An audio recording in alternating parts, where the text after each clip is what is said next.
Hi, hello, வணக்கம். எல்லா படத்தையும் நல்ல படங்கள நான் திரையரங்கில சென்று பார்க்குறது என்னோட வழக்கம். சில படங்கள் வந்து அப்படி தவற விட்டுருவேன். ஏதோ வேலைப்பளுவின் காரணமாகவோ, இல்ல எங்கேயாவது அலைச்சல் காரணமா அந்த படத்த பார்க்காம விட்டுருப்பேன்.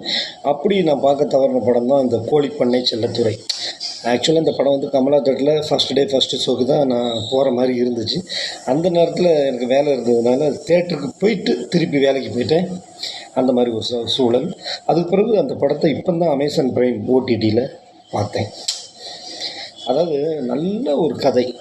பெரிய நடிகர், நடிகைகள் கிடையாது. யோகி பாபு தான் வந்து அதில் கொஞ்சம் கெத்தான, கொஞ்சம் வெயிட்டான ஆர்டிஸ்ட்டு.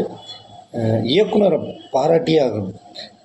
புதுமுகங்களை வச்சு அவ்வளோ அட்டகாசமாக, அருமையாக வாழ்வியலை, வாழ்க்கைக்கு தேவையான ஒரு நல்ல கருத்தை சொல்லியிருக்கிறாரு. நீங்களும் அந்த படத்தை பார்க்கணுன்னு நினச்சிங்கன்னா அமேசான் பிரைமில் பாருங்கள். டைரக்டர் சீனு ராமசாமி சார் அவர்களுக்கு இதயபூர்வ நெஞ்சார்ந்த வாழ்த்துக்கள்.